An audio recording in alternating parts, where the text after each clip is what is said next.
Hello again. Greetings. I am Bernie Miklasz, and this is The Bernie Show on STL Sports Central, presented by DraftKings. The crown is yours. I want to ask you a favor before again. Please subscribe to our YouTube channel. It's just one click, and all the video will come to you. We're talking about Cardinals videos. We're talking about my videos, Blues videos, St. Louis City SC videos, Mizzou videos, SEC videos. Who am I? St. Louis U videos. I mean, on and on and on and on and on. Even I tell you what, man, Eric Sontag does a great job with a sports wagering video that he puts out a couple times a week. Videos galore, all you want, all you can handle, and you can pick and choose the ones you want. But subscribe to our YouTube channel, and you can do it just through this video and hit that like button. All right, and I appreciate you for doing that. Listen, today's topic. Let's get to it. What are the Cardinals going to do with Jordan Walker?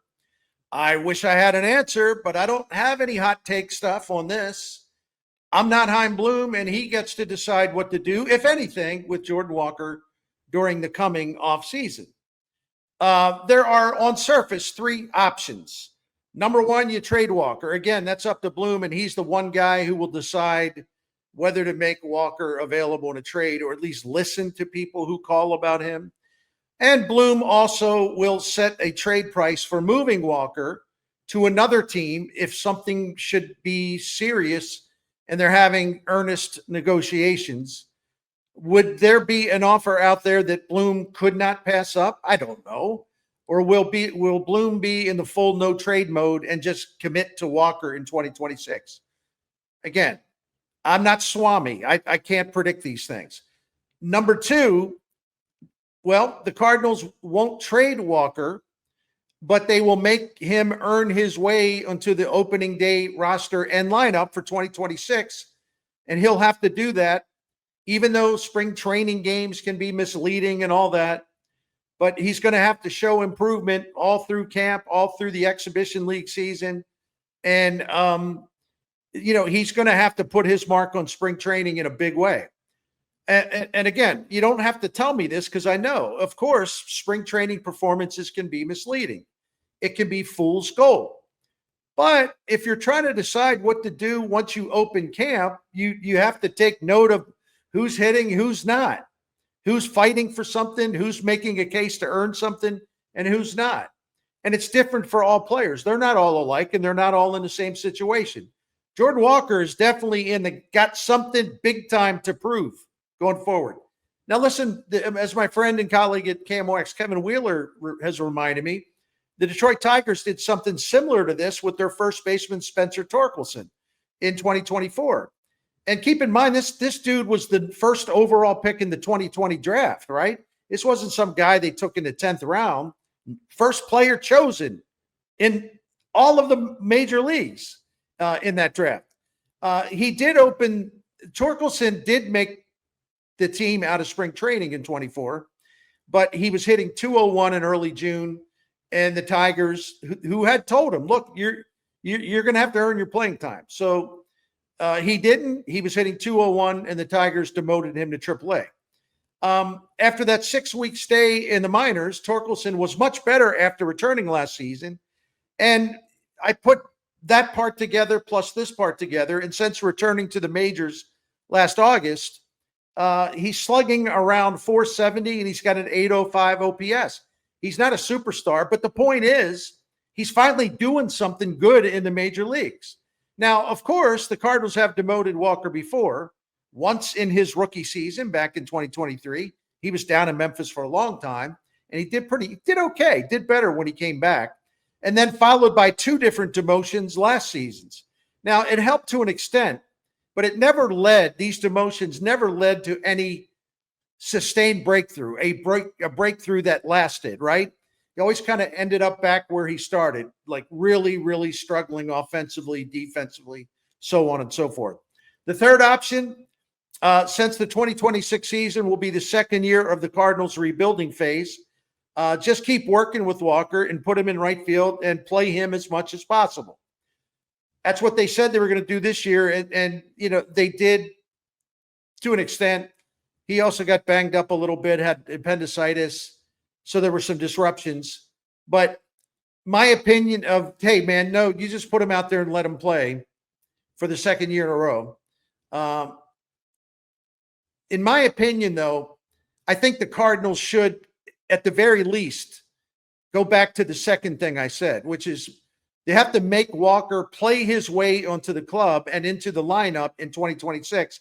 And he's going to have to play his way into staying in the lineup. I'd be reluctant to trade him. That's my basic philosophy. Because again, everybody will say, trade him. It's like, well, for what? I can never make these absolute declarations unless I know what the Cardinals are going to get in return. It's as simple as that. It's easy to say trade him. I'd like to kind of know some idea of what they would get for him. And I trust Chaim Bloom. He deserves the benefit of the doubt. So I'd be reluctant to trade him unless the offer's generous, so generous that Chaim Bloom and his people would not want to reject it. It would be stupid of me, however, to just come out with a blanket, just trade him demand, because it's absolutely idiotic unless you know for sure what his trade value is. And we're not going to find that out, right? That's a closed secret there. But at some point, we can all agree on this. At some point, the Cardinals will have to see some real progress, and that progress must be sustained. And you would hope that between now and the end of the season, Jordan Walker would start to show that progress and keep going. Look, he's only 23. He'll be 24 in May of 26. The Cardinals have time on their side because rebuilding teams don't have to rush into anything. But once again, he's got to start showing something that would validate the Cardinals' commitment to him and the patience they've had with him. And to this point, unfortunately, the 2025 season looks a lot like Walker and his 2024 season. And that is disappointing because, yeah, young players scuffle, man. Young players, some of them have a hard time putting it together. Some of them are really, really frustrating, and they're frustrated with themselves. I'm a reasonable person with this situation. Walker, which is kind of weird to me when I see some of the back and forth on social media, Walker a little polarizing among Cardinals fans. You sort of have like the Walker apologists versus the Walker haters. And I think it's kind of silly because I think we all want the same thing. I have no interest in choosing a side in that X sandbox. I don't need to choose a side. I do, however, want to see a lot more from Walker, and that's hardly unreasonable. When I return for my second segment, I'm going to take a look at just how bad it's been for Walker this season and how bad it's been over the last two seasons. Probably worse than you even thought. But before that, it's DraftKings time. If you haven't played DraftKings Pick 6 Daily Fantasy game before, there's time to jump in for the final few weeks of this baseball season, and then you're right there, man. We're almost there to the NFL regular season and the college football regular season. I don't know why I'm hesitating. I think there was something buzzing in the room. I'm like, am I under attack? Anyway, I'm crazy. What can I say? With the college and NFL season starting soon, it's a great time to be a sports fan, and it's a fantastic time to play DraftKings Pick 6.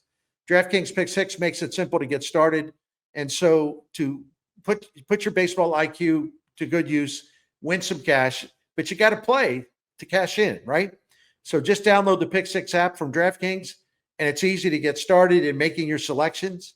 Each day, DraftKings sets a stat line for dozens of major league hitters or pitchers for their next game. So you just pick more or less on the stat line of two or more of your favorite players, and then you're in the game for a shot at success. Pick 6 is available here in Missouri, so there's nothing to hold you back. I enjoy playing DraftKings Pick 6. I enjoy it more and more the longer I do it, and I think you're going to like it too. One other thing here, don't settle for smaller payouts at other places. No way, because you deserve better. So just switch to DraftKings Pick 6, and you'll be at the right place at the right time with the right people for winning cash.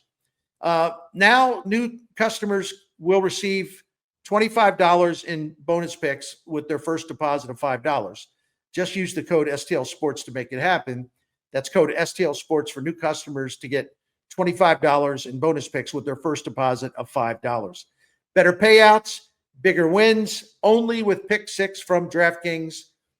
The crown is yours. Gambling problem? Call 1-800-GAMBLER. Help is available for problem gambling. Call 888-789-7777 or visit ccpg.org in Connecticut. Must be 18 and over. Age and eligibility restrictions vary by jurisdiction. Pick 6 not available everywhere, including New York and Ontario. Void where prohibited. 1 per new customer. Bonus awarded as non-withdrawable Pick 6 credits that expire in 14 days. Limited time offer. See terms at pick6.draftkings.com/promos. All right. Thank you for hanging in here with me. Welcome back to the second segment of the Bernie Show here on STL Sports Central. And here's a reminder. I'm gonna talk to you about this every day. Here's a reminder to please subscribe to our YouTube channel and hit that like button. Thank you. Jordan Walker had a good July. I want to start with something positive. He hit this season in July. He batted .304. He had an .807 OPS, but we're talking about a tiny 13-game sample. Not enough to get excited about because he's sort of gone in the wrong direction again since that 13-game sample. For the season, despite the fact that he's got a really high batting average on balls in play because he hits the ball hard, this season, though, he's got a .228 average, a .286 on base, and a .322 slug. His isolated power number is below 100, which is really bad. All those numbers are really bad. Now, we know about the StatCast stuff. Walker has great bat speed. He hits the ball really hard. His average exit velocity ranks in the 89th percentile. All of that is impressive. I like it, but it is not leading to much tangible production in the big leagues. The reason is Jordan Walker's plate discipline is still a big hot mess. Looking at his major league stats so far in 2025, his contact rate on strikes is the worst of his career in a season. His percentage of chasing pitches out of the strike zone has gotten worse this season. His swinging strike rate would be the worst in a season. His combined called strike and swinging strike percentage is also his worst in a season. And at this time, his strikeout rate, 32% at the moment, would be a career worst. Walker still has a high ground ball rate that is still way too high. He doesn't get the ball in the air enough to take advantage of that size and strength and fast bat. And because of the struggles in the plate discipline and that usual high ground ball rate, Walker's only got 4 home runs this season. He's hit 1 home run in his last 135 at-bats. I've put the emphasis on Walker's offense, but there are other performance barometers and issues here. A quick look at the Fangraphs basic metrics reveals an unfortunate combination of numbers.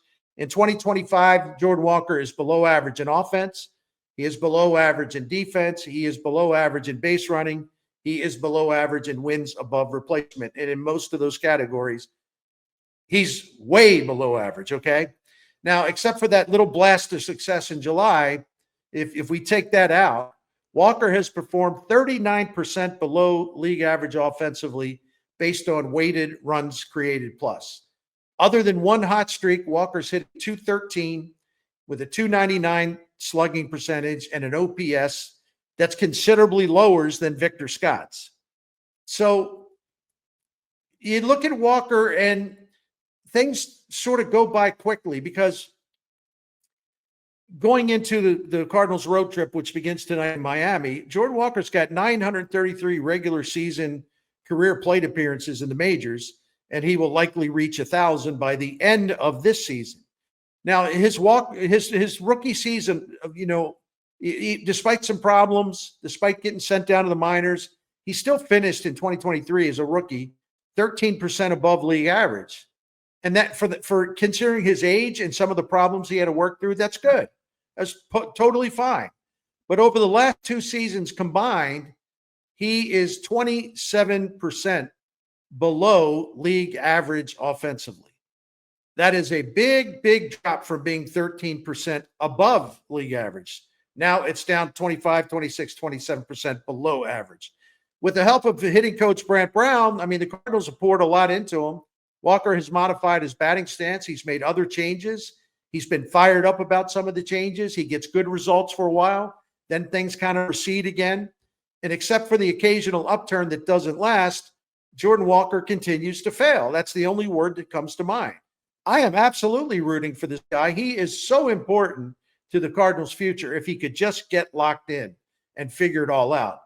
But by now, sitting here on August the 18th, by now, we should be seeing something click in with Jordan Walker that's going to last, where it's like, okay, I got this figured out now. Now, let me run this by you and pay attention to the numbers. I hate to throw a lot of numbers at you, but I'm going to give you some rankings over about the last 2 seasons since the start of 2024. So keep these numbers in mind. There's 315 big league hitters, 315 big league hitters that have had at least 450 plate appearances over the last 2 seasons in the majors. So of those 315, Jordan Walker ranks 311th with minus 1.3 wins minus 1.3 wins below the replacement level. That's horrible.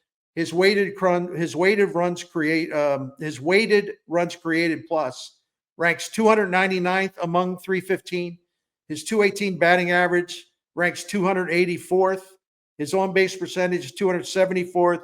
His slugging percentage is 289th among the 315, and his OPS is 297 among the 315. I mean, look, there's no way to finesse this. That's a really grim set of statistics, and they're based on a solid sample size. Pretty solid at 468 plate appearances. Again, we're going to get back to the big question or the theme of the day. Shouldn't we be seeing more from Jordan Walker by now? Shouldn't we be seeing some stuff that lasts for a while that tells us, by golly, I think he's figuring it out?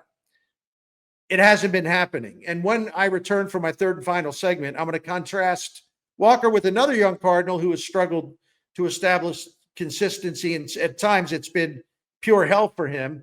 But as I go to break one more time, I'm going to encourage you to subscribe to our YouTube channel, please. Thank you. I want to call time out first for some words about Blue Chew. Gentlemen, Blue Chew is your big blue dose of power that can help you raise your game for those intimate and exciting times with your partner. You can even add more excitement than you already have with a nice assist from our friends at Blue Chew. If you need some excitement, if you need to build it up, need to grow it, Blue Chew can help you. No need for you to hesitate. As we like to say, just chew it and do it. If your game is lame, then Blue Chew is there to help. Instead of a dud, why not set off fireworks with your significant other? Fellas, if you need a more powerful bat, Blue Chew's in the equipment room waiting for you. So go get it, and you can hit home runs in the bedroom or any other room for that matter. Blue Chew is the original brand offering chewable tablets for enhanced performance. Blue Chew can help men of all ages, including guys like me in their 60s. And because Blue Chew has helped me, I am inspired for Blue Chew to help you, which is why I enjoy talking about this every time that I do. You will get your first month of Blue Chew free. You're just a few clicks away. Yeah, it's that simple. You sign up at bluechew.com. You consult with one of their licensed medical providers. And once you are approved, you will receive your prescription at your doorstep in a few days. It is all done online. It is simple and it is private. There is nothing awkward about it. And you can try your first month of Blue Chew free when you use the promo code Bernie. That you just pay $5 in shipping. That's it. That's promo code Bernie to get your first month free. And the only cost to you is the $5 shipping fee. Visit bluechew.com for more details and important safety information. And we thank you for listening to this. And we thank Blue Chew for sponsoring The Bernie Show. All right, welcome back. I appreciate you sticking with me. We'll get to the third and final segment on Jordan Walker. Now, one of the things that annoys the heck out of me, you may have noticed here, if you watched, pay attention to my work or whatever, you don't have to, but if you do, I appreciate it very much. One thing that does annoy me is when people compare Jordan Walker and Nolan Gorman and basically lump them in together as if they're equally disappointing, which really just isn't true. It was at one point. It hasn't been true over the last nearly 3 months anyway, because one of them's starting to build something. The other one, if anything, gets worse. So I offer up Gorman as an example when I'm talking about I want to see the kind of get on a type of track I want to see Walker get onto. I'm offering up Gorman as an example because I think we would all agree there are many times, there are long times to this point where Nolan Gorman has looked just absolutely lost at the plate. And the approach was terrible. And the swing decisions were terrible. It's just so bad, right? But I'm using him as an example now as a developing hitter who has gone through hell, who has who has persevered through some truly rotten performances at the plate since coming to the majors in 2022. Despite having to work through all of his plate discipline and swing decision flaws, Gorman is still, despite all that, he's still slightly above average offensively during his big league career. Not by much, but he is technically slightly above average. And if his 2025 trend continues, by the end of the season, Gorman will have had 3 slightly above average seasons offensively and 1 below average season offensively in his 4 big league years. Gorman's got a .431 slugging percentage. Jordan Walker's nowhere near that. And Gorman's .434 slugging percentage since the start of the 2023 season ranks second to Wilson Contreras among St. Louis Cardinals. So he's put some stuff in there. Way too many strikeouts, but he's put some solid stuff in there as well. This season, Gorman's strikeout rate is below 30% for the first time in his career. Now, it's close to 30%, but as I record this, it's below 30% for the first time in a season in his big league career. He is chasing fewer pitches out of the strike zone. His swing and miss rate is down by 5%. His contact rate is up by 8%. He has an outstanding 12.5% walk rate. It's the best of his career. And his hard hit rate has increased. He's done better against left-handed pitchers. This across-the-board improvement has led to Gorman actually getting something done. Nolan Gorman has been the Cardinals' best overall hitter since late May. Not that anyone else bothers to point this out.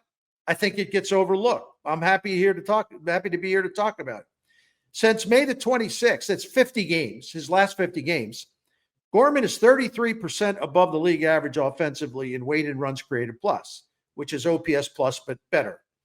And over that time, since May the 26th, to put a point on it, over that time, only Wilson Contreras has done better by literally 2% better than Gorman in weighted runs created plus. Since May the 26th, Gorman leads the Cardinals in slugging percentage, isolated power, walk rate, and 2 other categories that I'll tell you about in a minute. But he ranks second on the Cardinals since May 26th in on base percentage and second in OPS. Here's the other things I wanted to point out. Gorman's rate of hitting a home run every 15.4 at-bats is the best on the team since May the 26th. And his rate of driving in a run per at-bat, that rate, I think it's like 9 at-bats. He drives in a run every 9 at-bats on average, is also the best among Cardinals since that date. So, yeah, it's not quite 3 months, but in terms of Nolan Gorman, this is real. This is an example of real work paying off. And a young hitter, he's still 25, a young hitter figuring it out, and it's starting to click in. And see, that's what I want to see with Walker, where you see it over 3 months or so. He's starting to figure it out. He's starting to get it. He understands it. And all of a sudden, that proverbial light bulb goes on, right? We're seeing that with Gorman. Yeah, I know he's got to clean up his defense, but we knew that already. But why would I want to dwell on something that we already know when I think it's a lot more interesting and important to take note of his improved offensive showing over a nearly 3-month period after coming off a brutal, and I mean brutal, 2024 season. Does Gorman still have a lot to prove? Well, of course he does. But he has displayed legitimate progress at a time when Jordan Walker remains stuck near the bottom of all major league hitters in just about every offensive category. I'm not saying Gorman's got it made. I'm just saying, look, there it is. Tangible signs of progress, real numbers. And yeah, Gorman has improved and Walker has gotten worse. And that's the point. And that's why I object to anyone who tries to put them in the same bucket, like they're both the same guy. That's just stupid, not to mention factually incorrect. This is also true. Gorman has had 509 more plate appearances than Jordan Walker in the big leagues, which means I believe there's still more hope there for Jordan Walker because after all, at the end of last season, Nolan Gorman's numbers last year were so bad, you had to wonder whether something would kick in 2025. And after rebuilding his plate approach with the hitting coach, it has clicked in. He is figuring some stuff out. So he's more experienced than Walker, which at least in theory tells me there is still hope for Walker, still time for him to figure it out. So while I believe it's okay to sprinkle in some optimism in there, Jordan Walker needs to make his move. And soon. He needs to give us reasons to believe that the best is yet to come. And he's got to come up with a showing that gives Chaim Bloom a reason to believe, oh, no, we can't give up this guy.